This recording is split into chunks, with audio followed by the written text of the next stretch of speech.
Selamat siang saudara, senang sekali saya Karen Utari dapat menyapa Anda dalam program Kabar Jambi yang mana melalui program ini diharapkan dapat menjadi inspirasi bagi kita semua karena memang tema-tema yang kita angkat ini bisa dapat menjadi inspirasi seperti tema kita pada hari ini yaitu kreativitas anak muda, dan nanti kita akan berbincang dengan anak-anak muda yang memiliki banyak sekali prestasi dan juga banyak menjadi pelopor di negeri Jambi ini. Nah, sudah penasaran kan prestasi apa saja yang dimiliki oleh narasumber kita hari ini? Langsung saja kita sapa. Yang pertama ada Fitrian Widianto. Selamat siang Fitrian. Halo, siang kakak. Apa kabarnya nih? Alhamdulillah baik. Alhamdulillah baik. Nah, satu lagi nih ada narasumber berikutnya juga merupakan pemuda berprestasi. Namanya adalah Faris Akbar. Apa kabar Faris? Alhamdulillah baik. Alhamdulillah baik. Gimana kabarnya? Baik juga ya? Baik. Alhamdulillah baik. Tadi dari mana yang sini? Dari rumah. Dari rumah. Iya. Tapi nggak serumah sama Fitrian? Enggak. Kesibukannya apa kalau Faris? Kesibukan saya adalah seorang mahasiswa Di mana? di Universitas Islam Negeri Sultan Taha Saifuddin Jambi. Saya dengar-dengar Faris ini juga seorang duta UIN ya? Benar. 2023, luar biasa. Selain menjadi mahasiswa, kesibukannya apalagi sih Faris? Selain itu saya adalah seorang delegate dari Future Leader Summit 2023 di Semarang. Selanjutnya saya adalah Youth Diplomacy of ASEAN Youth Summit 2023 di Jakarta. Wah, luar biasa ya. Banyak sekali juga baru. Tapi ini saya dapat bocoran lebih panjang lagi sih sebenarnya nih saudara. Tapi kan kita kulas lagi nanti ya. Biar misalnya kita penasaran nih saudara-saudaranya.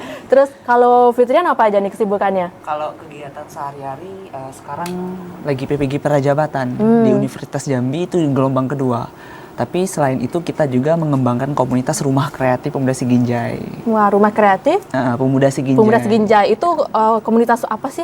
Nah, jadi Rumah Kreatif Pemuda Siginjai itu mengembangkan minat bakat anak muda Jambi, khususnya di bidang wirausahaan, kemudian kreativitas, dan juga sosial budaya masyarakat yang ada di Provinsi Jambi, khususnya pemuda. Luar biasa. Itu terbentuknya kapan tuh, Fitrian? Kalau untuk Rumah Kreatif sendiri itu kita dari Ian SMP, Kak. Dari SMP? Iya, dari SMP. Berarti udah berapa tahun yang lalu ya, Tian? Itu di 2014-an, tapi untuk pengembangan ada anggota dan terbentuknya menjadi suatu organisasi itu di 2017. Oke.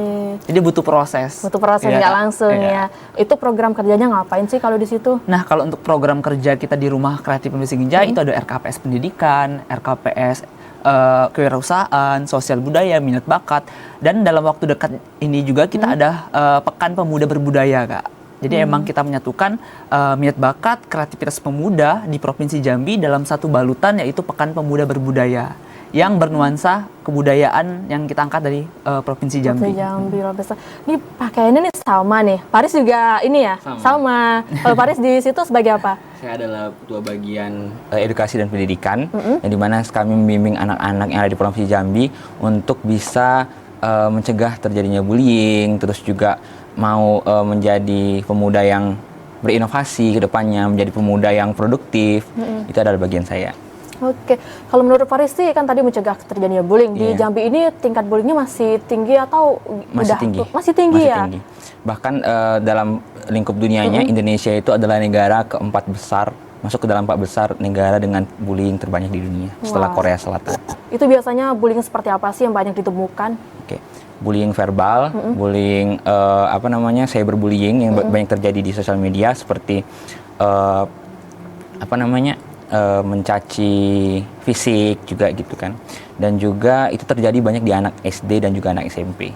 Terus cara pencegahannya seperti apa kalau misalnya menyuruhkan ke anak-anak supaya mencegah terjadinya bullying itu, Faris? Sebagai fasilitator nasional dari UNICEF, saya juga memberikan materi kepada pelosok-pelosok di Indonesia, terutama khususnya di Jambi. Kami memberikan materi terlebih dahulu mengenai pencegahan terjadinya bullying terhadap anak-anak. Apalagi anak-anak yang SD dan juga SMP itu rentan sekali untuk menjadi korban dan pelaku bullying. Setelah kami memberikan materi, kami memberikan bimbingan kepada orang tua untuk bisa membimbing anaknya terlebih dahulu dari rumah, dan juga kepada sekolah-sekolah yang sudah kami datangi untuk bisa memberikan bimbingan konseling kepada anak-anaknya. Oke, gimana sih kalau diri kita di sekolah nih supaya kita terhindar dari bullying atau kita melawan si perilaku bullying itu? Apakah kita harus misalnya dibully kita nih, apakah kita bully balik atau gimana sih cara mengatasinya? Cara terbaiknya adalah kita tidak membulinya lagi, tidak membuli, tapi kita mencoba untuk melaporkan. Kalau misalnya anak SD atau anak SMP itu kami sekolahnya kami tunjuk untuk membuat sebuah semacam guru BK kalau di SMA untuk bisa memberikan bimbingan konseling kepada anak-anaknya gitu kan. Jadi anak-anak bisa mengadu langsung kepada guru ataupun wali kelas mereka gitu. Luar biasa. Ini satu lagi berarti tadi juga fasilitator dari UNICEF sama Kemdikbud ya, Iya, Faris benar. ini tuh. Kan prestasinya maju juga nih sama nih. Kalau Fitrian juga dengar-dengar ini Wirausaha Muda Nasional 2023 ya. Iya, Itu kemarin seperti apa sih seleksinya? Jadi wirausaha muda berprestasi nasional itu kita ada seleksi baik itu berkas, kemudian juga wawancara, usaha, terjun lapangan itu dari Kemenpora. Oke. Yaitu di tahun 2023 kemarin, di tepat penghargaannya itu didapatkan di Hari Sumpah Pemuda, Kak. Wah. Itu di tahun 2023. Jadi bagaimana dari Kemenpora itu melirik prestasi-prestasi anak muda lokal di bidang wirausaha dan mengangkat dan tepat di puncak di 28 Oktober itu diberikan penghargaannya, Kak. Luar biasa, keren-keren semua ini hari ini. Jadi minder deh saya duduk di sini. Aduh, boleh gantian nggak, Bang? Nah, kemarin waktu seleksi itu kamu berusaha ngangkat apa tuh usahanya? Nah, jadi usaha yang kita angkat itu adalah Jalangso, Kak. Jalangso Tour dan Craft.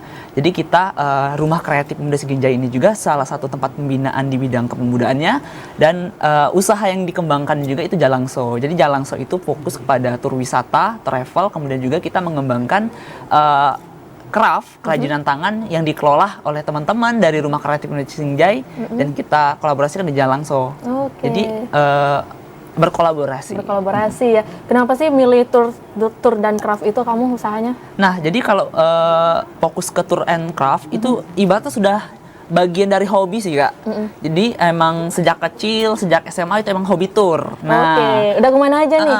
udah ke gunung Gunung Kerinci itu sudah 7 kalian, Kak. 7 kali, saya belum pernah sekali pun, aduh. Ya, gunung-gunung di Sumatera insya Allah sudah semua. Wow, jadi emang keren. Kita membawa anak-anak dari anak muda Jambi kita bawa. Besok saya boleh minta jadi Boleh. gratis Kak. tapi ya? Gratis. Oke, lanjut. Jadi kalau untuk di craftnya itu kita ada ekoprint, kemudian juga ada kerajinan tangan lokal Jambi, kemudian juga kita ada pengolahan limbah, dan juga dari hasil-hasil pembuatan anak muda Jambi yang kita jual dan kita titipkan di toko oleh-oleh Jambi, bazar, kemudian juga kita ada di Uniqlo juga. Uniqlo juga ada. Itu Ada. susah nggak masuk ke Uniqlo gitu? Nah, jadi kalau di Uniqlo itu kita ada kurasi, Kak. Jadi butuh proses seleksi juga bisa sampai ke Uniqlo itu. Wow. Hebat-hebat banget sih. Kamu juga nih 2021 juga menjadi pemuda pelopor Iya, nasional Kak. ya. Itu gimana tuh ceritanya juga? Jadi kalau di tahun 2021 itu perdana ikut ajang nasional. Pertama? Sebelumnya sudah pernah waktu SMA. Akan Ikut tapi apa tuh waktu SMA? itu masih sekolah tuh, FAS2N. Oke. Di bidang kesenian. Nah, setelah tamat dari SMA mencoba untuk mengembangkan minat bakat lagi lah. Apa sih yang bisa apa yang sudah dihasilkan, apa yang sudah dikembangkan. Nah, pas di 2021 itu ajang pemuda pelopor tingkat nasional. Mulai dari seleksi tingkat kota Jambi, kemudian tingkat provinsi Jambi juara 1 alhamdulillah, dan dilaksanakan lagi di nasional, dan alhamdulillah masuk 5 besar di tingkat nasional, Kak. Tingkat nasional itu Iya. pesertanya seluruh Indonesia waktu itu berapa? Dari Perwakilan 30 ya, dari 34 provinsi. Kalau di Kota Jambi pertama kali Kalau dari kota Jambi itu ada 20-an, Kak. 20-an orang, terus itu- seleksi lagi provinsi lanjut ke nasional. Iya. Itu kriterianya apa sih waktu seleksi? Kalau yang saya ambil pemuda pelopornya itu bidang sumber daya alam, lingkungan, dan pariwisata. Jadi pemuda pelopor itu ada 5 bidang, Kak. Oke. Yang pertama bidang saya tadi, Iya. sumber daya alam, lingkungan, dan pariwisata. Bidang pendidikan, bidang sosial budaya, bidang teknologi, dan satu lagi bidang pangan. Jadi mengangkat potensi anak muda lokal yang ada di Jambi, Kak. Kamu sumber daya alam ya? Iya, sumber Terus daya alam. gagasan seperti apa sih yang terkait sumber daya alam yang kamu angkat? Nah, sumber daya alam yang kami angkat itu di Rumah Kreatif Pemuda Siginjai. Oh, oke. Jadi bagaimana Rumah Kreatif Pemuda Siginjai, salah satu komunitas anak muda di Provinsi Jambi, bisa mengembangkan sumber daya alam yang ada dengan memanfaatkan sumber daya alam, mengembangkan potensi anak muda, melibatkan masyarakat, dan disitulah menjadi salah satu poin-poin utama yang dinilai dari Kemenpora untuk pemuda pelopor, Kak. Keren banget. Jadi bukan untuk diri sendiri, tapi juga melibatkan masyarakat ya, melibatkan Fitrian. orang banyak. Oke, kita mau lanjut ke Paris, tapi usah jeda ya Paris ya. Dan saudara tetaplah di Kabar Jambi.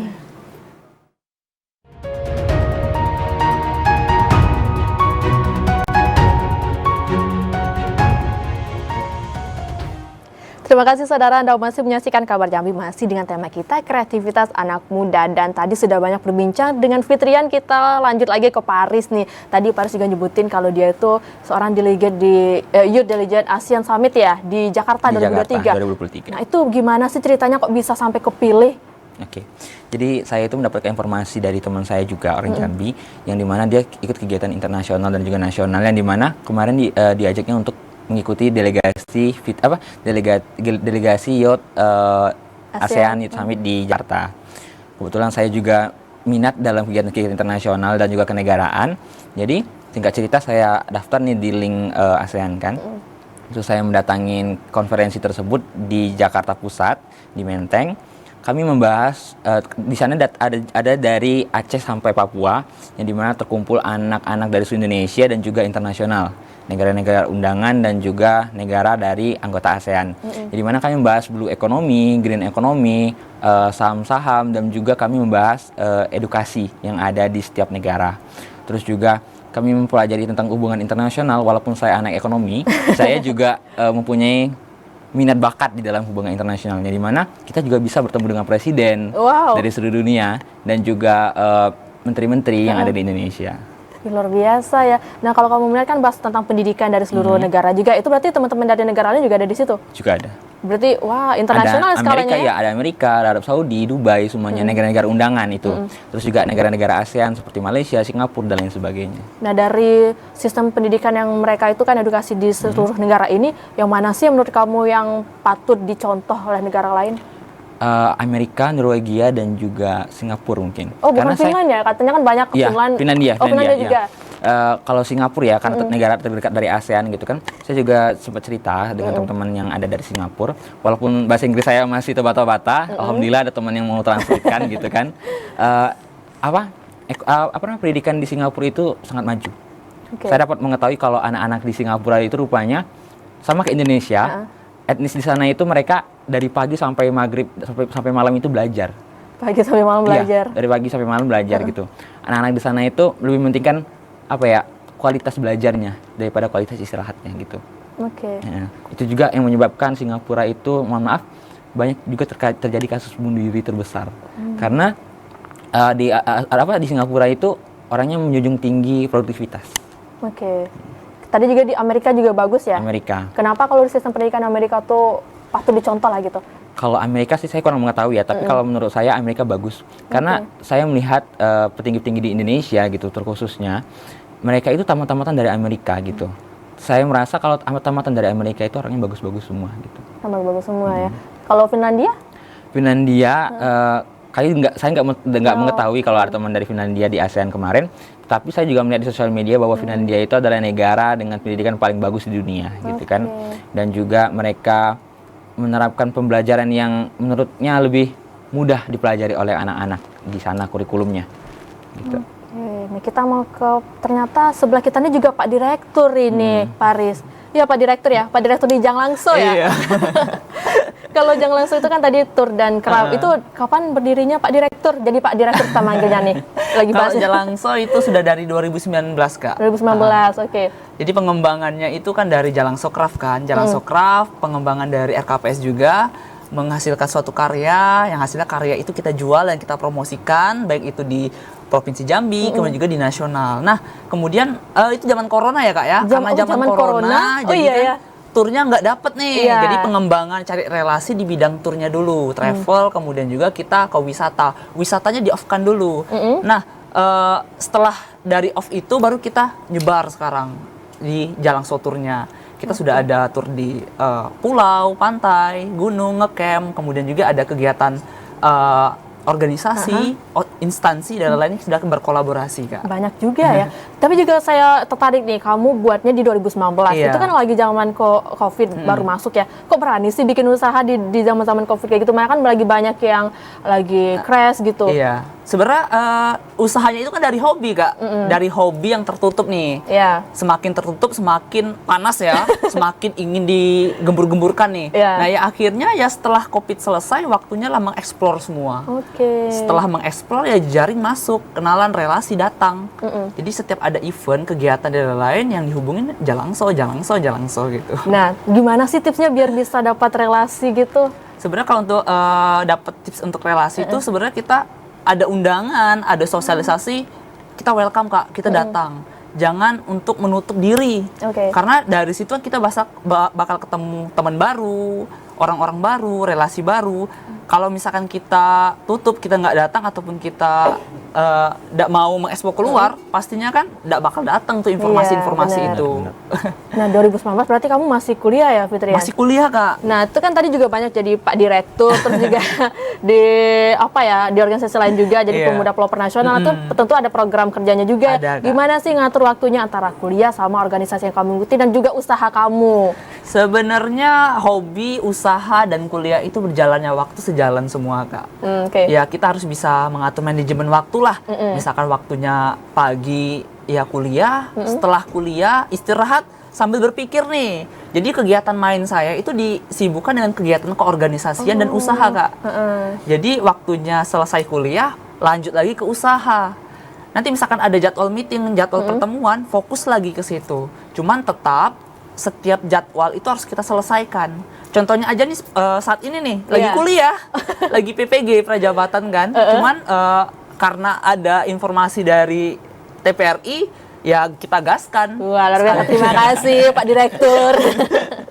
Sekali nambah informasi, kemudian juga relasi kan, gitu Kak. Oke. Nah, juga di sebelah kita kan ada duta juga nih, ada direktur, Iya. ada duta. Aduh, Duta UIN nih. Kamu kalau di Duta UIN itu apa sih program kerjanya? Oke, jadi Duta UI ini sempat terhenti di tahun 2019 dan dilanjutkan lagi pada tahun 2023, di mana kami menyambut para rektor dan juga pada Pekan Kreativitas Mahasiswa se-Sumatera dan Asia Tenggara yang dilaksanakan pada bulan Juli dan Agustus lalu. Nah, jadi kami terbentuklah untuk menyambut para tamu dari luar kota dan juga menyambut para mahasiswa, yang dimana tujuan selain menyambut, kami juga mempromosikan pariwisata yang ada di Provinsi Jambi khususnya, dan juga kami memperkenalkan fakultas-fakultas yang ada di UIN, terus juga jurusan-jurusannya yang dimana bisa menarik minat bakat dari para calon-calon mahasiswa. Gitu. Oke, luar biasa. Kalau kamu juga sama nih pertanyaannya, gimana sih ngatur waktu juga kan juga banyak organisasinya, apalagi tahun 2023 kemarin ada 2 kegiatan event skala nasional bahkan internasional yang diikutin. Gimana sih ngatur waktunya? Bahkan kemarin itu jarak dari ASEAN dan juga yang ke Semarang itu cuma jarak bulan aja. Jarak pas sebulan itu dari ASEAN langsung ke Fit Leader Summit. Sebenarnya juga saya juga bingung mengatur waktunya. Tetapi karena sudah terbiasa tadi kan untuk mengatur waktu di kuliah dan juga kesibukan komunitas gitu kan. Itulah tadi gunanya komunitas tadi untuk menambah relasi. Benar kata Bang Ian tadi, menambah relasi kita mendapatkan informasi yang lebih tinggi lagi nantinya gitu. Nah, jadi kami mengatur schedule dari catatan di mana untuk bulan-bulan kedepannya saya sudah tahu apa yang akan saya lakukan gitu. Komunitas ini rapat jam berapa, ini jam berapa gitu. Jadi saya menyusun schedule dulu di rumah dari buku diary gitu. Nah, itulah untuk jadi produktivitas saya, di mana waktu saya belajar, waktu saya mengajar, dan juga waktu saya bermain gitu. Ada waktu bermain juga ya, biar tetap ada healingnya lah. Kalau kata zaman sekarang itu kurang piknik nanti ya kalau itu. Kalau kamu emang suka ngikutin komunitas itu dari SMA, kalau dari tadi kan Fitriana kan dari SMA suka ikut-ikut aktivitas organisasi, komunitas. Kalau Paris gimana? Sejujurnya komunitas pertama yang saya ikuti adalah EKPS. KPS itu Iya. kapan joinnya kamu? 2022 September. Oh, berarti baru kuliah ya? Semester 3. Semester 3. 2001 akhir ya sih? 2021 ya? Iya. Awal Januari kita foto. Awal Januari. Buat apa tuh? Ayo buat apa di spill dong. Foto studio Kak. Foto studio ya, benar foto studio. Enggak Hampir ngajak. 2 tahun ya, 2 tahun. Oh, udah 2 tahun. tahun, Berarti 2 tahun lebih. di zaman kuliah ya baru ikut organisasi.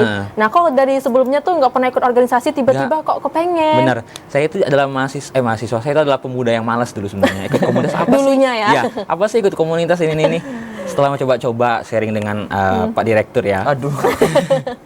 Ternyata gini komunitas gitu. Selain kita dapat benefit yang kita harapkan, kita dapat benefit yang ternyata ini loh bergabung komunitas itu dapat ini, kita dapat kenalan relasi ini gitu. Berawal dari komunitas tadi lah kita dapat relasi nasional dan juga internasional tadi. Nah dari relasi internasional tadi nanti kita bakal dapat relasi yang bakal lebih besar lagi. Oke. Selain RKPS kamu join komunitas apa aja nih Faris? Kampus juga. Di kampus Iya, ya. di kampus. Ikut apa? Yang tadi duta kampus dan juga komunitas saham, terus juga ekonomi Islam. Oh, komunitas saham juga ikut. Wah keren, mudah-mudahan ikut saham nih. Gimana sih biar kita tuh kan ada juga saham gorengan ya, kalau saham-saham itu. Kamu ikut yang saham gorengan atau gorengan ada ya saham gorengannya. Nah itu apakah tuh kan lumayan ya kalau gorengan. Sebenarnya bisa nggak sih kita masuk gorengan atau dihindarin aja sih kalau gorengan gitu? Malahan ya saham-saham gorengan itu banyak dipilih oleh mahasiswa-mahasiswa baru atau pemula-pemula baru gitu. Karena ya untuk coba-coba di awal gitu. Bahkan juga saya kaget kan, saya kan juga nggak terlalu dalam di dalam saham ini. Iya. Tapi waktu di ASEAN kemarin, saya langsung bertemu dengan kepala dari sahamnya langsung yang di pusat. Wah ternyata saham gorengan itu bukan apa-apa sebenarnya, kayak udah kecil banget gitu. Iya. Tapi kalau untuk pemula nggak apa-apa sih kalau pakai saham saham gorengan kan Saham untung gorengan. sedikit gitu kan. Ya. Oke, nah kita lanjut ke Pak Direktur lagi nih. Nah, kita ganti organisasi lagi, kita panggil nama Fitrian lagi nih. Oke, siap. Kalau Fitrian dari SMA ikut organisasi apa aja? Waduh, dari SMP sudah ikut Oh dari organisasi, SMP Kak. ternyata, Iya. bukan dari SMA. Dari SD. Dari SD oke. TK? Dari SD. TK enggak. Oh, belum ya? Tapi ke TK lebih ke belajar minat bakat sih. Iya. Jadi minat bakat dari TK itu apa awalnya? Kalau dari TK itu gambar, Kak. Oh, menggambar. Ya, gambar, kemudian ngelukis, bagaimana belajar pola, mewarnai, itu sih, Kak. Dilanjutkan ke SD. Di SD dulu ikut organisasi pertama itu organisasi pramuka. Oke. Jadi dari pramuka kelas 5 naik kelas 6 itu ikut pramuka, sudah persiapan mau kemah nih. Iya. Bawa kompor, bawa panci, saking semangatnya ya, Kak. Udah izin belum ke orang rumah? Sudah izin. Cuma sampai semangatnya semua peralatan dibawa. Sampai teman-teman yang di sekolah nggak ada yang bawa. Pas sudah nyampe sekolah, kemahnya dibatalin. Ya ampun. Nah, itu pertama kali bagaimana bisa menumbuhkan jiwa organisasi sih, penasarannya di situ. Setelah dari SD penasaran, lanjut di SMP dan SMA. Di situ ikut organisasi, jadi ketua OSIS, kemudian juga ikut di anggota pramuka di cabang, kemudian juga di sekolah, ikut kegiatan seni budaya, musik, dan lainnya, berkembangnya di sekolah. Banyak banget sih waktu kamu 48 jam kasari. Kok bisa ngatur waktunya tuh banyak banget ternyata. Karena sudah belajar organisasi dari SMP dan SMA, jadi kegiatan-kegiatan tuh ngalir aja, Ngalir Kak. aja ya, nah ikutnya. Nggak terbeban jadinya. Tapi kamu di cabang itu pramuka nggak tetap bawa semuanya kan? Enggak. Anggota lain juga bantu kan? belajar ya. Kira-kira semuanya. Kalau orang tua gimana mendukung? Dulu kan kamu tuh TK suka menggambar, Iya. melukis gitu. Apakah orang tua ngarahin kamu udah gambar aja atau dibebasin kamu boleh explore apa yang kamu mau? Kalau waktu SD dan TK kayaknya lebih diarahkan ya, Kak. Ya. Kemudian kalau sudah SMP dan SMA itu lebih nakal. Oh lebih nakal. Kenapa Jadi tuh emang cerita nakalnya nih? Ya, mau kesini dilarang, mau kesini Oh, dilarang. oke. Sampai saat ini nih, pulang dari jam 12, jam 11 itu di chat, Kak. Di chat? Iya. Oh, Iya, iya, di iya. chat. Jadi harus pulang. Tapi karena sifat nakalnya dari dulu, ya ngalir aja Ngalir gitu. Intinya kegiatannya positif. Oh ya, karena kegiatan positif. Iya. Jadi belum masih aman, masih ada di kakak nama Masih ya. aman. Karena nama mandi. Kegiatan positif. Nah, kalau Fitran kan sempat itu kalau malam tuh harus di chat, harus pulang jam Iya. berapa nih gitu ya. Kalau Faris pernah nggak kegiatan sampai malam gitu? Lebih parah lagi. Lebih nakal lagi. Bukan lebih nakal, Kak. Orang tua itu kalau misalnya jangan pulang sebelum maghrib. Jangan pulang kalau sudah lewat maghrib. Sebelum maghrib sudah di rumah. Udah di rumah. Maka waktu di ASEAN kemarin tuh itu video call terus tiap jam. Nah, gimana lagi ada kegiatan video call? Karena waktu di ASEAN kemarin itu ada first time saya datang ke Pulau Jawa, ya terbang ke Pulau Jawa. Itu pertama kali saya sendirian gitu.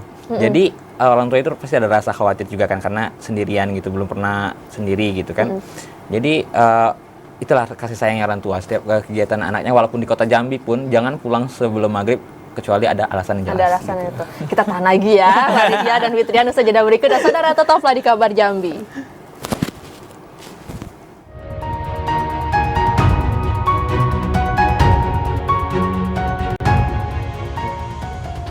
Terima kasih saudara Anda masih menyaksikan Kabar Jambi, dan tadi rasanya sudah cukup banyak ya kita membahas terkait dengan bagaimana prestasi dan juga apa saja yang sudah dilakukan oleh kedua orang narasumber kita ini untuk Jambi. Ternyata masih ada lagi, tapi sebelum itu saya mau menyampaikan bahwa kami juga mengundang partisipasi Anda untuk berpartisipasi secara aktif melalui layanan telepon interaktif di 074166385 atau di nomor 081174333133 seperti yang tertera di layar kaca Anda. Nah, tadi kita sempat terpotong di Paris nih, gimana orang tuanya kalau Paris itu kalau ikut organisasi atau kegiatan diusahakan pulang sebelum maghrib ya Paris ya. Terus kalau misalnya ada kegiatan yang rapatnya tiba-tiba malam atau kegiatannya belum selesai sampai malam tuh gimana tuh izinnya ke orang tua? Biasanya saya pulang dulu, Kak. Oh, pulang dulu? Balik lagi ke situ? Iya, balik lagi ke situ gitu kan.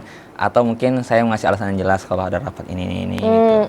Tapi orang tua nggak apa-apa, boleh? Nggak apa-apa, boleh. Boleh, oke. Terus kalau misalnya ada yang sampai nginep gitu, kegiatannya di Jambi sampai nginep, boleh? Alasan-alasan yang jelas. Alasan gitu ya, untuk tetap jelas. Iya, kayak kegiatan dengan KPS, misalnya ada kemah atau ada apa boleh. Nah, Faris ini juga tadi fasilitator UNICEF itu gimana bisa terpilih? Itu sebenarnya rezeki yang tidak terduga sebenarnya. Okay. Ketika saya ingin mendapatkan sebuah privilege di Jambi, ngikuti sebuah ajang-ajang di Jambi, itu nggak ada yang lolos sama sekali. Udah ikut apa aja nih, Faris? Nggak apa-apa kan, ada cerita yang suksesnya kan, di balik cerita sukses ada juga cerita yang belum capai kesuksesannya. Saya berkecimpung di dunia yang kayak duta-dutaan gitu, itu dari tahun 2016 ketika 2016. Saya SMP. Umur berapa tuh berarti? Umur berapa Bang ya? 14 15 tahun. Dari 14 tahun udah mau ikut kayak gitu ya. Udah ada apa namanya tuh? Keinginan ya? Ya, ingin menjadi duta. Seperti ikut duta wisata, terus juga taman SMA kemarin ikut Bujang Gadis, juga ikut duta genre, itu nggak ada yang apa ya? Nggak ada yang lolos sama sekali. Belum beruntung gitu belum kan. Waktunya ya. Belum beruntung.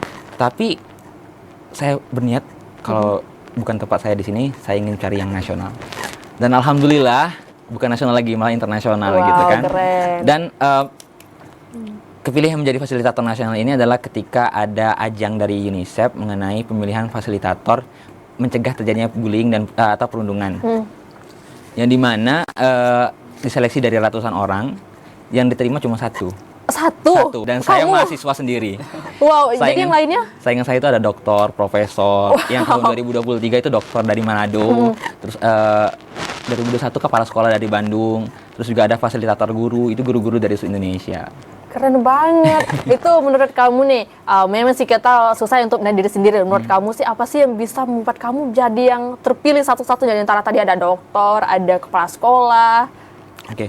Mungkin karena saya juga konten kreator, Kak, di TikTok. Saya itu juga berkecimpung di dunia sosial media, yang dimana itu mungkin menjadi pertimbangan dari UNICEF sendiri. Dan juga inti dari permasalahan yang saya ungkit, yang mengenai anti-bullying tadi, yang verbal, rasional, dan juga cyberbullying tadi, itu mungkin bisa dimengerti dan juga menjadi penilaian tersendiri lah buat UNICEF gitu. Oh, berarti tadi yang program kamu bilang jadi fasilitator terkait dengan pencegahan bullying itu memang gagasan kamu ya? Jadi itu yang kamu bawa ke nasional. Ya, itu benar. Kok bisa kepikiran bawa kasus bullying aja nih mau ke UNICEF-nya bawa itu? Karena yang pertama saya juga sedih melihat kasus-kasus bullying yang ada di Jambi ataupun di Indonesia khususnya. Semakin banyak dan semakin meningkat. Bahkan juga terakhir ada juga di Jambi, di salah satu pondok pesantren dan juga SMA. Kenapa saya membawa bullying? Pertama karena tema tadi dari UNICEF ini adalah mengenai bullying. Dan juga itu tadi mirisnya saya tadi melihat kasusnya tadi. Dan juga dengan cara saya mengikuti ini, saya juga bisa mencegah terjadinya bullying di Indonesia. Kayak kemarin saya datang ke Jawa Timur, terus juga datang ke Yogyakarta, ke Jakarta. Itu saya ngasih materi ke salah satu pondok pesantren, ke SMA-SMA yang dari Jawa Timur gitu. Jadi untuk sekarang ini lingkup kerja saya itu baru di Pulau Jawa dan juga Sumatera. Ini insya Allah saya bakal ke Medan, ke Padang lagi gitu. Wow, ini udah ngeri ya, kerjanya kemana-mana keliling Indonesia ini. Jadi kamu udah kemana aja nih? Tadi Pulau Jawa dulu ya, selanjutnya nanti ke Medan. Ke Medan, saya orang Medan juga. Oh, orang Medan juga. Berarti apa bahasa Medannya, Bang? Bang Fitrian tahu? Nggak tahu dia sama. Nanti kita belajar ya. Karena itu kan keluar kota tuh. Kuliahnya ketinggalan kayak mana dong? Enggak. Alhamdulillah nilai saya memuaskan. Yang pertama itu adalah kita dari privilege yang kita terima tadi, kampus juga bisa mendukung gitu. Karena kita harus bisa menjadi 1 dari 1000. Harus menjadi beda 1 dari 1000. Kalau orang lain nggak suka yang kegiatan kayak gitu, kita harus suka gitu. Yang dimana ini kesempatan yang jarang ada. Dan juga mahasiswa di Jambi pun juga, itu apa ASEAN gitu. Itu apa fasilitator, itu kerjaannya apa gitu. Jadi kalau misalnya kita nggak tahu belum tahu informasi, kita coba cari informasi kayak kegiatan internasional. Saya insya Allah juga mau ke Malaysia, Mbak. Kak, boleh ikut nggak? Ini ada konferensi juga tingkat internasional di Malaysia gitu. Itu pemuda-pemuda juga orangnya. Luar biasa, banyak sekali manfaatnya, bisa kayak jalan-jalan gratis, ketemu orang, lebih banyak lagi relasi yang lebih luas, Relasi karena luas. kayak ngikutin ajang UNICEF aja ketemu kayak saingannya dokter gitu kan, yang kepala sekolah. Nah itu kan kamu yang paling muda ya sendiri yang mahasiswa. Iya. Pernah nggak sih kesirat kayak kepikiran kayak ngerasa minder gitu, karena kan aduh aku masih kuliah nih, sedangkan yang ikut-ikut nih ibaratnya kayak dosen lah untuk aku gitu. Pernah nggak kepikiran kayak gitu? Untuk di awal setelah pemilihan itu saya merasa minder banget karena mereka sudah bimbing dari 1.000 sampai 10.000 orang. Sedangkan saya masih puluhan gitu. Tapi alhamdulillah sekarang lambat berjalan 1 tahun itu sudah beberapa ratus yang sudah saya didik dan juga saya ajari mengenai anti bullying yang ada di seluruh Indonesia gitu. Nah, apa sih tipsnya biar kita kalau ngikutin kegiatan itu, walaupun kayak pesaing lah ibaratnya ya, yang peserta lain itu menurut kita lebih bagus dari kita itu, tapi kita tetap maju gitu, percaya diri. Percaya diri yang pertama kita harus percaya diri, merasa kalau kita beda dari yang lain. Kita itu ada 1.000 orang di sekitar kita harus merasa beda sendiri gitu. Jangan malu, jangan takut dihina, jangan takut dicaci. Salah sekali itu adalah pengalaman. Itu saya tadi, saya gagal di Provinsi Jambi, ikut ajang-ajang yang lain. Alhamdulillah di nasional saya bisa menjadi delegasi mewakili Provinsi Jambi, membanggakan Provinsi Jambi, membanggakan UIN Jambi, membawa nama Jambi gitu kan. Bahkan Indonesia ya. Gitu. Jadi jangan takut gagal. Gagal sekali, 2 kali itu adalah pembelajaran untuk kita bisa mengevaluasi apa yang kesalahan tadi. Ibaratnya kalau kayak ketapel ditarik mundur tapi majunya lebih kencang ya, seperti itu. Nggak apa-apa kayak ditunda dulu kesuksesan di tahun ini, ternyata kedepannya malah lebih lagi yang didapatkan. Nah, ternyata Faris, Bapak sebelah kita selain direktur juga kepala founder YCE juga ini. YCE apa sih Pak Fitrian? Jadi YCE itu adalah salah satu inovasi saya Kak untuk di tahun-tahun kedepannya lah. Jadi emang YCE itu adalah Yayasan Creative Education. Jadi bagaimana setelah adanya RKPS, kemudian ada Jalangso, pengen mengabdi lagi lah untuk masyarakat, sosial, untuk teman-teman yang membutuhkan di YCE ini. Jadi bagaimana kedepannya saya pengembangan YCE ini menjadi sebuah yayasan pendidikan untuk anak-anak lokal, kemudian juga anak-anak tidak mampu, anak-anak yang membutuhkan, yang kami bimbing, yang kami bina di YCE ini, Kak. Pendidikannya pendidikan seperti apa sih di YCE? Ya salah satunya itu dari judulnya adalah Yayasan Creative Education. Jadi bagaimana menciptakan anak-anak muda, anak-anak yang anak-anak di luar sana yang tidak memiliki keahlian, kemudian kita bimbing menjadi kreativitas dan tujuannya menghasilkan usaha-usaha muda yang baru gitu. Udah berapa banyak nih anak-anak muda yang sudah dibimbing nantinya? Kalau untuk Targetnya? saat ini kita dari RKPS, dari Jalangso itu mungkin hampir 2.000-an Kak di 2.000? Provinsi Jambi. Iya. 2.000 Banyak anak ya. muda yang sudah kami dampingin hingga saat ini. Dan sekarang juga di RKPS ini sudah membuka cabang Kak. Jadi di setiap kabupaten kota itu sudah memiliki kepengurusan rumah kreatif pemuda Siginjai. Nah, kalau misalnya teman-teman kita ada yang mau gabung nih, gimana nih Fitrian? Kalau untuk mau gabung, untuk join itu bisa banget Kak. Kita ada akun media sosial, akun TikTok, akun YouTube. Kalau untuk Instagramnya itu RKPS Jambi. Jadi buat teman-teman yang mau join atau mau berkolaborasi dengan RKPS, silakan di DM Instagramnya. Karena kegiatan-kegiatan kita kegiatan bermanfaat nih, kegiatan positif, kegiatan yang mengedukasi untuk anak muda lah pastinya.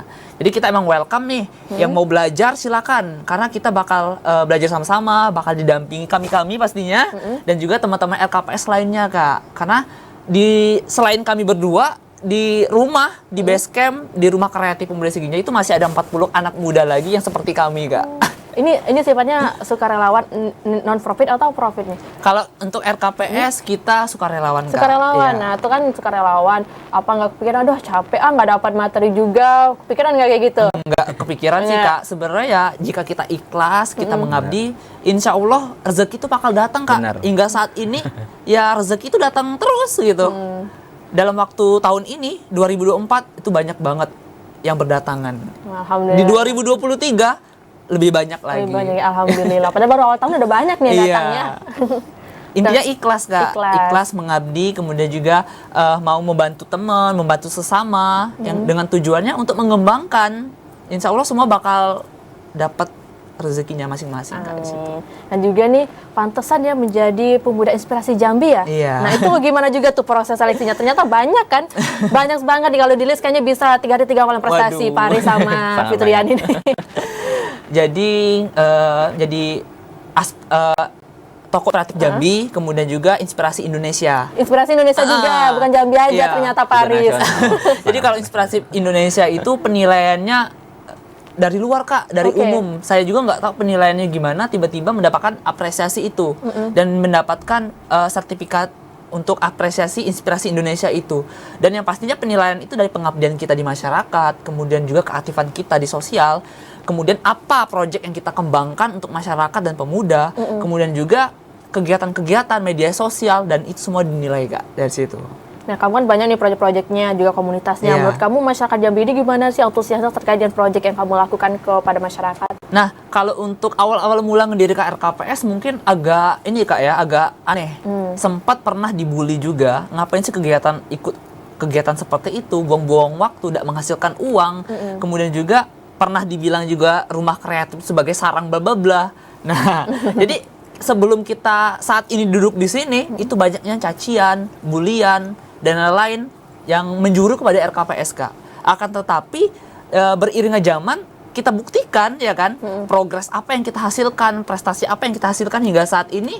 Orang-orang yang menganggap negatif kepada RKPS sudah melihatlah hasilnya, bagaimana apa yang kami kembangkan, apa yang kita hasilkan, dan bisa menciptakan generasi anak muda Jambi yang berpotensi pastinya. Luar biasa, keren nih, kuat banget. Berarti mentalnya bahkan Iya. awal-awal sempat dicaci, sempat dibully juga. Nah, itu gimana sih kuatin mental juga diri dan teman-teman? Kadang kan mungkin kalau biasanya ya, mungkin ada sebagian yang ngerasa kalau udah diremehin itu, udah deh mundur aja deh. Nah, kamu kok tetap mau melaju sih?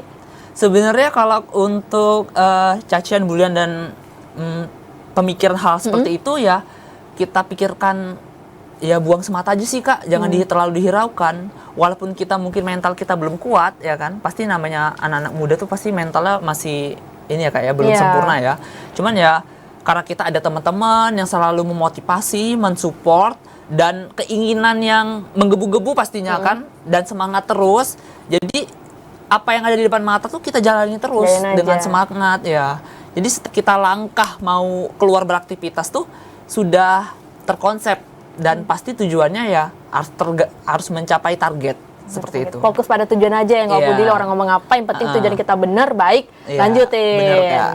Oke. Kalau Faris juga tadi sempat bilang jadi delegasi Future Leader Summit yang di Semarang ya, 2023. Itu gimana juga proses seleksinya? Proses seleksinya juga sama, itu terbuka untuk umum. Jadi untuk siapapun pemuda yang ada di Indonesia, khususnya Provinsi Jambi, mau daftar juga bisa. Dan itu disponsori juga saya dari kampus untuk mengikuti kegiatan tersebut. Di mana kami mewakili Provinsi Jambi untuk datang di sana mengadakan konferensi. Di mana kami membahas tentang AI, tentang digitalisasi digital, bisnis digital, terus juga pendidikan di masyarakat, terus juga mengolah sampah gitu, mencintai alam lah gitu. Berarti banyak juga ya. Banyak yang dibahas tadi ya. Tadi kalau yang di Jakarta juga terkait dengan ekonomi juga. Terus juga kamu, kan itu banyak tuh topik yang harus kamu kuasai ya. Apalagi di UNICEF tentang bullying. Nah, itu gimana sih bagi fokus kamu? Apalagi kamu misalnya bukan di bidangnya. Tadi kan di ekonomi ya kuliahnya. Terus belajar tentang HI. Kok bisa sih, gimana itu belajarinnya? Yang pertama itu karena niat tadi kan Kak. Walaupun saya ekonomi, tapi tidak menghalangkan saya untuk bisa berada di hubungan internasional. Karena dengan hubungan internasional tadi saya juga mendapatkan informasi mengenai ekonomi di setiap negara gitu. Pernah sih kamu juga dapat kayak, kalau tadi Fitrian kan juga awal-awal merintis komunitasnya tuh dapat bulian, dapat hinaan. Kamu pernah nggak selama melakukan kegiatan seperti itu dapat cacian juga? Bukan hanya dari teman, dari keluarga besar pun juga ada. Tetapi saya membuktikan itu dengan pembuktian kalau saya itu bisa. Jadi ketika kita direndahkan, ketika kita dibully, ya walaupun saya fasilitator bully, tapi saya juga dibully gitu. Jangan dibawa ke hati, kita buktikan kalau kita bisa gitu. Jangan baper. Jangan baper. Ya itu benar, jangan baper. Semakin tinggi pohon, semakin banyak angin yang menerpa gitu. Tergantung kita lagi kayak mana. Kalau kita menanggapinya dengan baper, mungkin kita bakal kita bakal stuck di situ aja. Tapi kalau kita memberantas bulian tadi dengan pembuktian, ya kita bakal naik terus. Oke, luar biasa banget memang ini pemuda anak muda yang kreatif banget, memang udah banyak sekali proper inovasi yang udah untuk dilakukan untuk negeri Jambi ini. Dan kalian apa sih, kalau Faris dulu nih, apa planning ke depannya, apa sih yang ingin dilakukan lagi ke depannya? Planning ke depannya, yang pertama kami ingin membangkitkan RKPS untuk bisa dikenal internasional. Saya ingin membawa RKPS ke ranah nasional, konferensi internasional. yang dimana RKPS juga punya kegiatan bank sampah, kegiatan edukasi, UMKM, yang dimana kami membimbing masyarakat ada di Provinsi Jambi. Kita ingin membangkitkan nama Provinsi Jambi dulu, karena Provinsi Jambi ini orang nggak tahu loh. Saya bertanya sama orang Sulawesi, kamu tahu Provinsi Jambi nggak? Provinsi Jambi itu di kabupaten mana ya? Di kabupaten di provinsi mana ya? Provinsi Jambi itu Provinsi Jambi yang sebelahnya adalah Sumatera Selatan dan juga Riau. Jadi mereka itu masih belum ngerti. Belum tahu. Masih banyak belum tahu. Bahkan teman-teman dari timur dari Papua itu mereka belum tahu Provinsi Jambi di mana. Jadi tugas saya pertama adalah saya ingin memperkenalkan Provinsi Jambi, bahwa Provinsi Jambi itu ini loh, ada gunung tertinggi di Indonesia, geopark sebagai warisan dunia juga, terus juga perkebunan teh terluas di Asia gitu. Jadi Jambi itu kenal kaya akan ragam semuanya gitu. Jadi saya merasa sangat berperan dan bertanggung jawab untuk ini. Kemudian saya planning ke depannya ingin berkancah di internasional lagi. Saya ingin memperkuat bahasa Inggris saya juga untuk bisa berteman dengan orang-orang dari luar, menteri-menteri dari luar negeri gitu. Duta-duta besar yang ada di Jakarta. Wah, amin. Semoga tercapai segera ya, Faris. Nah, kalau Fitrian apalagi nih yang ingin dicapai selanjutnya? Sebenarnya Kak, hingga saat ini tuh belum puas sih Kak. Belum puas untuk mengabdi, mencari relasi, dan mengembangkan minat bakat. Khususnya untuk diri sendiri dan anak muda Provinsi Jambi. Karena kalau kita lihat kegiatan-kegiatan anak muda zaman sekarang, bisa dilihat ya Kak ya, bagaimana anak muda Jambi ini kegiatannya apa aja sih? Masih banyak kegiatan-kegiatan negatif dan kurangnya kegiatan-kegiatan positif khususnya di Provinsi Jambi. Kalau kita lihat kegiatan di provinsi lain ya, di Jakarta, Surabaya, khususnya di Pulau Jawa, kota-kota besar, itu kegiatan-kegiatan anak muda yang berhubungan dan mengangkat pemuda lokal itu sudah banyak Kak. Baik itu organisasi, kemudian kegiatan-kegiatan ke masyarakat lainnya. Cuman peran RKPS di Provinsi Jambi ingin mengembangkan minat bakat anak muda, mengembangkan derajat-derajat teman-teman semua, menaikkan semua lokal yang ada di Kota Jambi dan Provinsi Jambi. Dan target kedepannya pastinya RKPS ini harus memiliki kancah nasional Kak. Hingga kalau saat ini RKPS Jambi masih lingkup Provinsi Jambi, yaitu kami sebagai pengurus provinsi. Dan di tahun ini kita sudah ada pengurus-pengurus di daerah cabang, baik itu dari timur Provinsi Jambi hingga ke selatan Provinsi Jambi, sudah kita bentuk kepengurusannya Kak. Jadi bakal ada RKPS Kota Jambi, RKPS Batanghari, RKPS dan Muara Jambi. Dan kalau untuk nasionalnya itu kita sudah berkolaborasi dengan dua provinsi di Sumatera, yaitu Provinsi Aceh dan Provinsi Sumatera Selatan, Kak. Jadi bakal ada RKPS Aceh dan RKPS Sumatera Selatan. Cuman fokusnya kita lebih fokus ke Provinsi Jambi dulu. Provinsi Jambi dulu. Bagaimana kita bisa mengembangkan pemuda lokal agar bisa go nasional lah. Baru kita merambak ke nasional. Dan di Aceh dan Sumatera itu sudah dapat gambaran lah bagaimana cara kita untuk mengembangkan RKPS ini bisa go nasional Kak. Dari yang terdekat dulu ya, dari Provinsi Jambi khususnya, baru ke Sumatera, baru ke tingkat nasional lagi, lagi. Luar biasa nih. Kita jeda lagi ya, Fitrian dan Faris. Usai jeda berikut, dan saudara tetaplah di Kabar Jambi.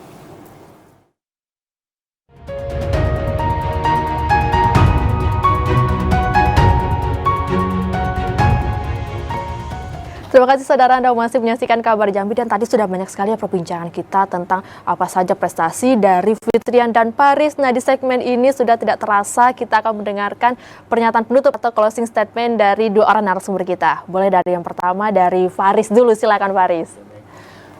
Saya mempunyai pesan untuk masyarakat yang ada di Provinsi Jambi, khususnya anak-anak muda, bahwa mari kita berubah ya, mari kita keluar dari zona nyaman kita untuk bisa menjadi masa depan kita menjadi lebih baik lagi gitu.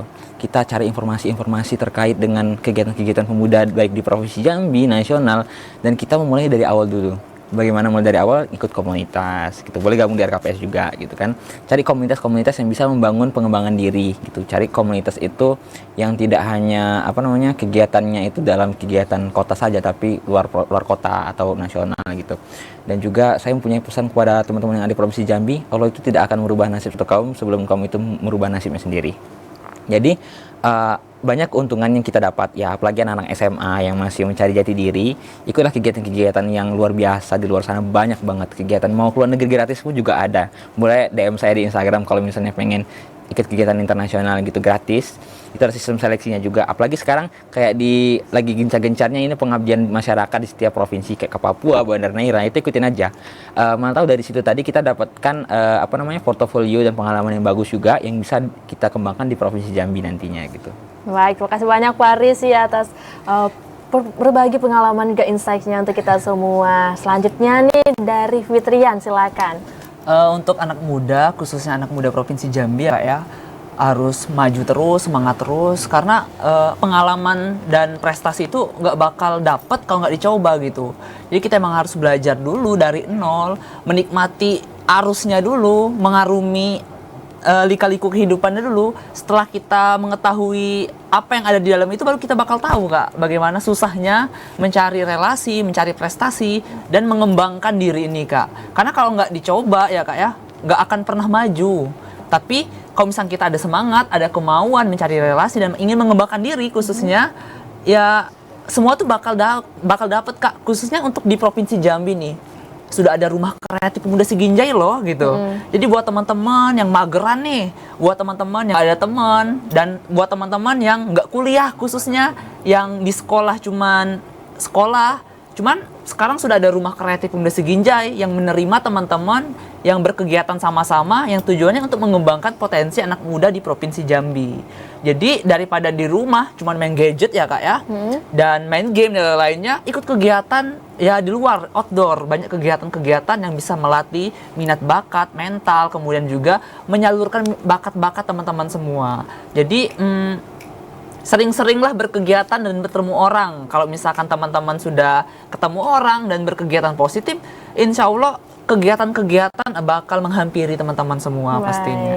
Terima kasih banyak ya Fitrian dan Faris juga sudah berbincang bersama kita, berbagi pengalamannya dan juga pengetahuannya pada kita semua. Semoga kita semua dapat terinspirasi menjadi dua orang narasumber kita yang luar biasa.